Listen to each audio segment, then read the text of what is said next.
was 16, I wasn't in a good place mentally. So I remember writing what I picked up from around me. Yes, I'm trying to put together what I see.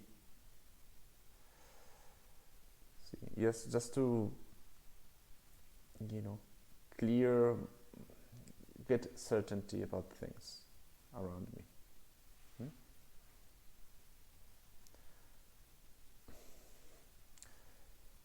So I recognize several things in my life weren't the best possible life that I could imagine I could have. And I realized while I was writing this, I couldn't put together what I saw so unfair, so violent, and so wrong in all that was happening around me. How come I couldn't grasp all this that I wanted to say and to communicate? And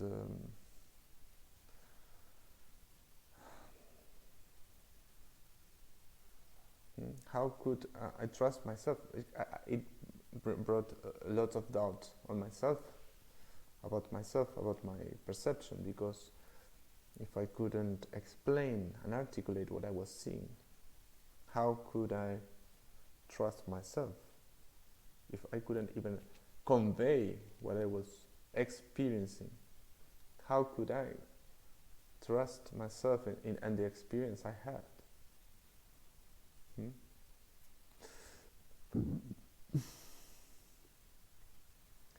So when I read it back after experience, and after sitting and putting it together, articulating it, then I read it back, and I don't see the experience in the written letters that I put in that book, I put in the page. And the only way I could derive again the experience of what happened to me was through the memory of what happened. So it was just through the memory and the context, remembering the context, and the context, bringing the context back with the letters and the context, I could make sense of it. And I could see how that was, a situation I didn't like, that I didn't experience. It was the best for me. So, so now I see, what this produced in me. It's very important. What it produced in me, it produced doubt and fear in me, because I couldn't convey what I was experiencing in my life. I couldn't explain in my words how my life was, how the things I experienced were affecting me. I couldn't say that. And that was it hurt my confidence. And I feared that I was super alone. I felt super alone. In a linguistical, communicational way. I felt I was an island, like nobody could understand what I was telling them.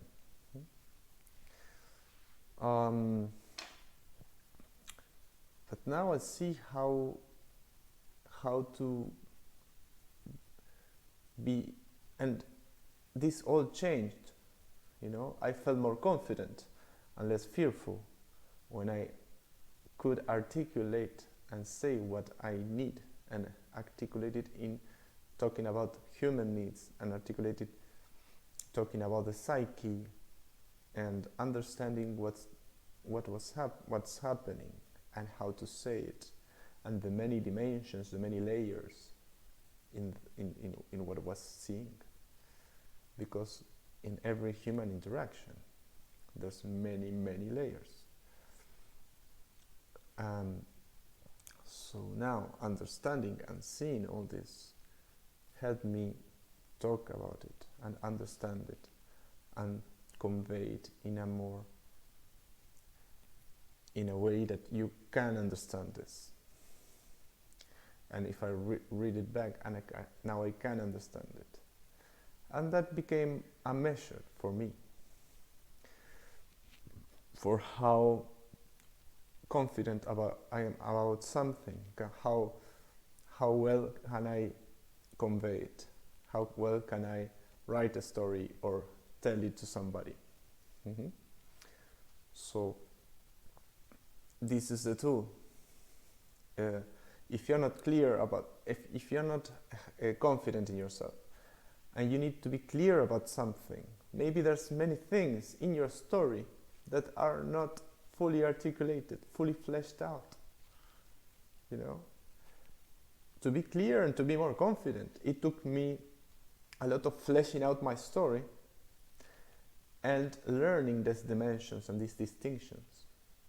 So now I'm confident because I learned many distinctions, many words to say, so my world became richer, and I went through the story many times to flesh it out, to become more rich, to explain it with more words, with more detail. And now I can see it and explain it better. So I invite you to do that exercise for your confidence and for your clarity, and to come through with more articulate in your word. If you, for example, start with something that you want to be really confident about and really clear to somebody, just write it down, or if you don't have paper, say it aloud. And then ask yourself, do I sound true to myself? Do these things sound true? Then also ask yourself, can I understand this? Can this be understood by somebody else? Third, then ask, does this make sense? Is this clear enough? Is this simple? Simplicity says a lot about how well it is constructed. If it's constructed well, it's simple. So ask these questions. And then about this that you're explaining. And then if it doesn't pass these filters, write it again and flesh it out again. Go over the story and see what are you missing, what details are there. Go over the dimensions of what happened. Psychological dimensions. Have you learned enough psychology to understand what's happening? Enough about the psyche, the unconscious, the conscious. Do you need more? Learn more about emotions? Do you need to learn more about yourself also? What happened with yourself? Many of the stories, the very important thing to know is the lenses we use, to see this story. So it's very important to know our emotions and our beliefs and our thoughts and our judgment on the things that are happening. And that's very important into explaining and saying what happened and how it affected us. Also talking about needs. Do you understand the dimension of needs, of your needs, where your needs not met? Understanding all this will make you better at explaining. And this is the importance of this that I'm explaining to you. With clarity, if you're clear to yourself, your stories become clear, then you're more confident. Then you become confident in talking And then you become more effective as a communicator, and you become more effective in your duty, in your actions. Because also part of what you're doing, you're acting from your stories, you're acting from what you understand about the world and about yourself. So fleshing out these stories, understanding yourself, understanding your story is very important for you to be effective, for you to be a good communicator. Have a good one.